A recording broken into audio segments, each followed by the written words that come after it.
Eh bien salut tout le monde, j'espère que vous allez bien, moi ça va très bien. Et on est aujourd'hui pour la deuxième partie du HTTP Web Request. Donc on a vu dans la première partie comment exécuter une demande dans un premier temps.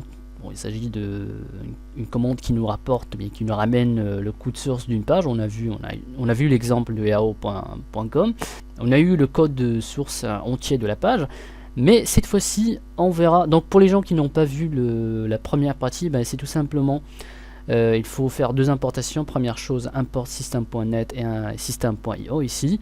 Et ensuite, dans un bouton, on double-clique dans un bouton, on déclare notre première variable qui est de type HTTP Web Request. Voilà, donc web as et HTTP Web Request.crit, et dedans on met le lien du site qu'on souhaite travailler avec. Donc dans la première partie, on a mis ici yahoo.fr, bien .com, je ne me rappelle plus. Et si le timeout, c'est tout simplement le délai d'attente. Si par exemple un site ne répond pas, donc on met un délai d'attente à ne pas dépasser. Une méthode get, donc quand on parle de ramener le code source d'une page ou bien de télécharger un fichier, on parle toujours de la méthode get, G-E-T. Et on déclare une variable de type response ou bien réponse qui va exécuter la requête, qui va nous retourner une réponse. Donc on fait comme ça, web.getResponse, et pour lire les données de cette réponse, on utilise un stream reader, et dedans on met le response stream, donc le flux ou le stream de cette réponse, et on a mis le code source de cette réponse avec le reader, donc reader.read to the end. Donc ça lit tout le code source. Aujourd'hui, on va remplacer yahoo.fr avec ce site là, regardez. Il s'appelle 24timezone.com, un truc pareil. Donc regardez ici, c'est l'heure locale de France. On va essayer de prendre cette heure ici avec la date et tout, et on va le mettre dans ce textbox. Voilà, donc au lieu de mettre le code source en entier ici, on va prendre que quelques parties, les informations qu'on a besoin. Donc la première chose, le code source, on va le mettre dans une variable au lieu de le mettre directement dans le textbox. Comme ça on peut le manipuler comme on veut. Donc dim, on va le nommer data, as, string, data, données, ou ce que vous voulez. Donc on met le code source en entier dans ce data. Alors dans votre navigateur, allez ici, par exemple on veut obtenir cette valeur ici. Donc si vous êtes sous Chrome, cliquez droit et choisissez inspecter l'élément.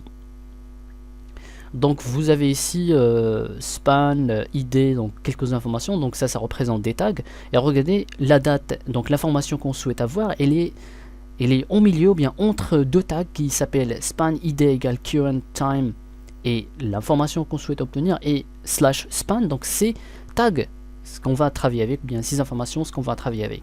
Ou bien une autre façon de voir ce contenu, c'est de tout simplement aller voir le code source. Donc on va cliquer droit dans le site et choisissez voir ou bien visionner le code source ou un truc pareil. Donc voilà le code source, on obtient tout le code source. On va faire une petite recherche, par exemple, qu'est-ce qu'on veut? Alors dimanche 22, attendez, dimanche, pourquoi ça se copie pas? Voilà, dimanche, putain, copier, alors on peut pas copier, voilà, bon, on va copier dimanche, on va faire CTRL F pour chercher, on va coller dimanche ici, voilà, regardez, voilà dimanche, et ici on peut voir où se trouve cette information, donc entre ce tag là et ce tag là. Donc on va essayer d'obtenir cette information en fonction de ce qui est autour de cette information. Voilà, donc on va copier tout cela, on va le mettre dans une variable ici, par exemple dim, on va le nommer tag 1 as string, et on va coller ça. Notez bien qu'il y a un petit entre guillemets ici, bien sûr, qui nous pose un problème. Donc ce qu'on va faire, on va faire span, on va venir ici, on va faire et comme ça, mais attendez, ça va pas marcher comme ça. Alors tag 1, on va supprimer ce span id, on va garder que current time. Alors je pense que c'est le seul tag qui existe. Alors on va garder que current time qui est ici. Voilà, et on va essayer de se débarrasser de ça. Et on va prendre l'information à partir de ça. Donc on va essayer de se débarrasser de tout ce qui est ici. Donc on va commencer juste ici. Et on va travailler avec le reste. Donc comment faire ça? On va faire data égale, ou bien on peut faire une autre variable si vous voulez, dim nouveau data si vous voulez, nouveau data égale as string, et on va faire data, on va travailler avec, donc data ça représente le code source en entier, donc égale data point substring, donc essayer de découper, et dedans on va faire data point index of, donc on essaie d'obtenir l'index d'un certain élément, un certain texte, et on va prendre current time. Voilà. Voilà, donc quand on fait ça, ça va nous donner l'index ici. Voilà, ici, à partir de current time. Mais on veut aussi se débarrasser de current time et aussi ce entre guillemets et tout. Donc on va essayer de calculer combien de caractères il y a. Alors on a 1, 2, 3, 4, 5, 6, 7, 8, 9, 10, 11, 12, 13. Donc on va venir ici, on va faire plus 13. Voilà, pour éliminer aussi current time et ce truc là, entre guillemets. Voilà, donc ça c'est pour... Donc on a eu... Enfin, on a éliminé totalement ce qu'il y a d'ici. Voilà, tout ça est éliminé maintenant. Il ne reste que la date et ce qui va avec. Maintenant, on va essayer de découper d'ici. On va couper ce string d'ici. Et on va prendre... À partir d'ici, on va prendre ce qui est ici. Donc il faut calculer combien de caractères. On va essayer de deviner. Alors on va faire dim nouveau data de as string. Maintenant on va travailler avec nouveau data égale nouveau data, on va changer ça pour 1 si vous voulez, pour garder les choses bien. Alors nouveau data 1, on va faire substring, comme on a dit on va commencer du premier index qui est 0, et on va deviner par exemple combien il y a de caractères ici. Donc on va commencer d'ici, combien de caractères d'ici à ici. Bon, on va deviner. Bon, on va faire ses comptes. On va essayer ses comptes. Voilà. Et finalement, on va mettre ce nouveau data 2 dans le textbox. Alors, textbox 1.text. Et on va faire data 2. J'espère qu'on n'a pas fait de bêtises. Alors, nouveau data 2. Voilà. Donc, on va lancer l'application. Hop. Et on va voir ce qu'on a eu. Voilà. Donc, on a eu la date, mais il y a un petit span ici, donc on va essayer d'éliminer ça. Alors 1, 2, 3, 4, 5, 6, 7. Voilà, donc il faut disons soustraire 6. Alors 13 moins 6, ça égale à quoi? On va faire, ça égale je pense, c'est 7. Si je fais pas de bêtises. Alors, donc on a fait 7. Attends, qu'est-ce qu'on a? Ah oui, non. Ah, mais c'est pas ici. C'est pas ici, c'est ici. Alors 50 moins 6, je pense c'est 6, non?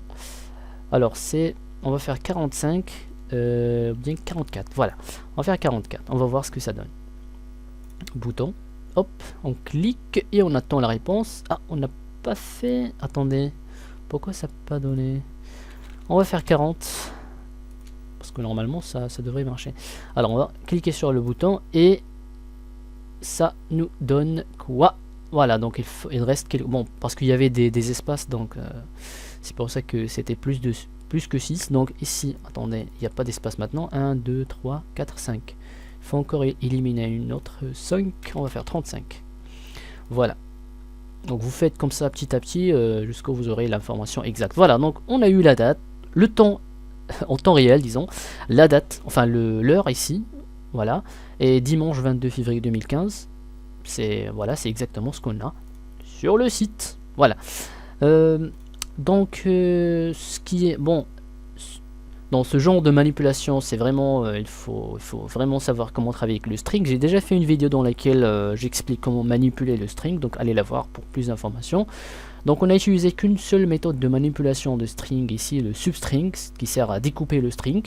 Dans un premier temps, on a essayé de découper le string d'ici, c'est-à-dire éliminer tout ce qui est ici, tout ce qui est on a essayé d'éliminer tout cette zone bleue ici et garder que la date et ce qui vient après, mais surtout tout ce blabla ici.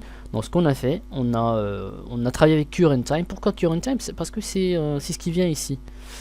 Voilà, on peut pas travailler qu'avec par exemple ce signe là parce qu'il y a plusieurs signes ici. Voilà, donc on a vu que current time c'est la seule current time qui est ici. Donc on a travaillé avec ça, on a essayé d'obtenir l'index, c'est-à-dire où se trouve ce current type dans le code source. Donc on a fait nouveau data 1, on a fait data substring, où quand on dit substring, on veut découper, mais à partir d'où, où. Donc on a obtenu l'index, où se trouve ce current time. Donc quand on fait obtenir l'index, donc ça nous dit voilà l'index. Donc on veut découper d'ici, mais comme je dis, on veut découper, on veut se débarrasser aussi de current time. Donc c'est ce qu'on a. On a fait cet index plus ça. Donc ça a donné 13 caractères ici. Donc c'est pour ça qu'on a découpé le string d'ici. Et après on a découpé d'ici. C'est pour ça qu'on a mis 0 pour découper du début. Et on a pris 35 caractères seulement. Donc ça représente 35 caractères. Donc ça dépend de l'information que vous souhaitez obtenir d'un site. Donc pour l'instant, je pense que c'est clair, ça c'est... Enfin généralement c'est comme ça que ça se fait. Dans la prochaine vidéo, on verra comment télécharger un fichier, ou bien une image, peu importe. Donc un fichier en général, ça pourrait être un fichier compressé, une image, ou peu importe. Donc on va essayer de voir comment télécharger ce fichier à partir en utilisant le HTTP Web Request. Pour l'instant, si vous avez des questions, n'hésitez pas à commenter en bas. N'oubliez pas le j'aime et le commentaire et de vous abonner pour plus de vidéos. Voilà, c'était Project 7, je vous dis portez-vous bien et à la prochaine. Salut tout le monde.